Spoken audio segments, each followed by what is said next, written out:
Halo, Assalamualaikum. Kembali lagi bersama kakak di Maskin Sifat. Ya, kita akan membahas untuk bagian esai uji kompetensi 3 ya. Koloid Kimia kelas 11 semester 2. Saya ambil dari buku Intan Pariwara. Kita akan langsung bahas soal nomor 1. Bagaimana proses pembuatan koloid sol AgCl dengan cara pengendapan? Jika terdapat lebih dari satu cara, tentukan cara yang paling ekonomis dan ramah lingkungan. Ya, yang sering dipakai untuk pembuatan sol AgCl dengan proses pengendapan yaitu dengan cara mencampurkan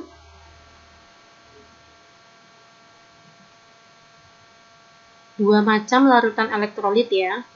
Dua macam larutan elektrolit ke dalam AgNO3. Ya. Dua macam larutan elektrolit tersebut itu adalah HCl dan NaCl. Dengan reaksi AgNO3 larutan ya, direaksikan dengan larutan HCl menghasilkan endapan AgCl. Inilah solnya.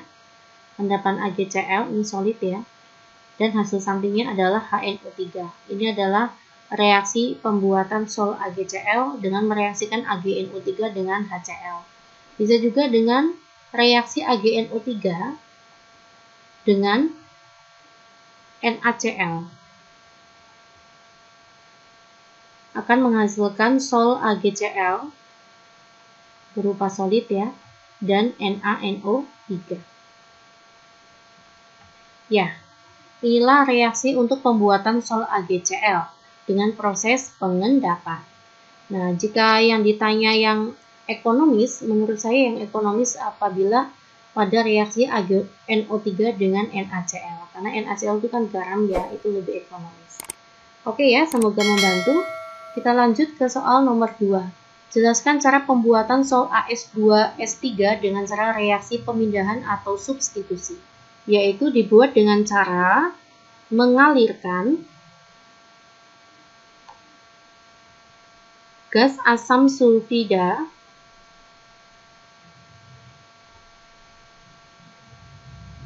ke dalam larutan arsen 3 oksida. Ya, dengan reaksi sebagai berikut.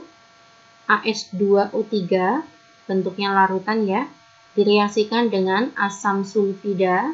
Asam sulfidanya itu berupa gas ya, menghasilkan sol AS2S3 dan H2O. Selanjutnya kita masuk ke soal nomor 3.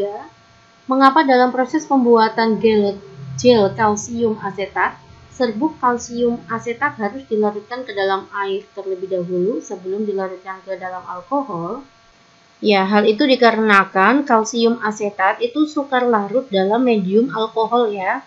Dia tuh lebih mudah larut dengan air. Proses ini disebut proses pergantian pelarut.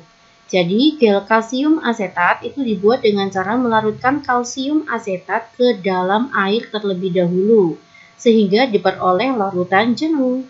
Setelah kita peroleh larutan jenuh, selanjutnya sedikit demi sedikit diteteskan ke dalam alkohol, sehingga terbentuk gel kalsium asetat. Ya, itulah penjelasannya. Kita lanjut ya ke soal nomor 4.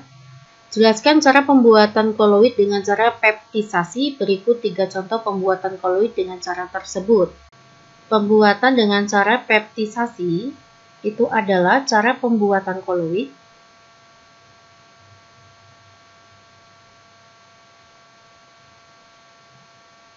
dari butir kasar ya. Ini termasuk salah satu proses pembuatan dispersi ya.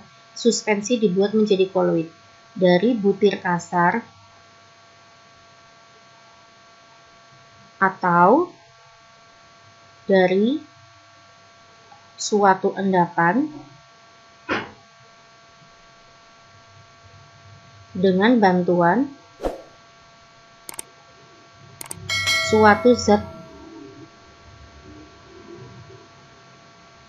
pempeptisasi.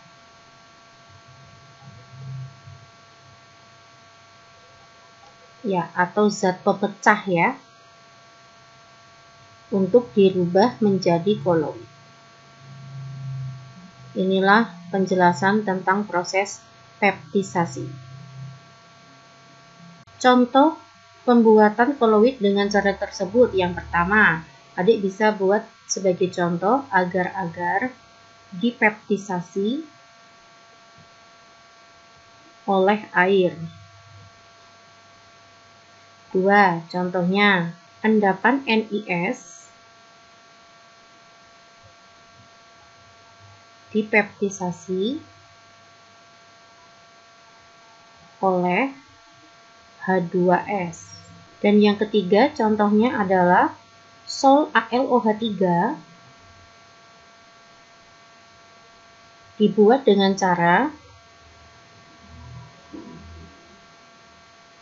penambahan AlCl3 ke dalam endapan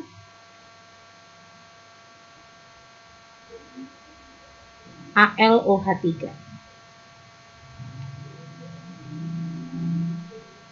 Oke ya, semoga membantu. Kita masuk ke soal nomor 5.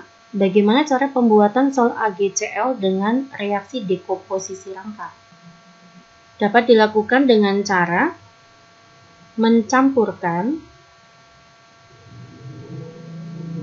AgNO3. AgNO3-nya dalam bentuk larutan ya, encer, dan larutan HCl, encer. Reaksinya dapat ditulis sebagai berikut. AgNO3 ditambah dengan HCl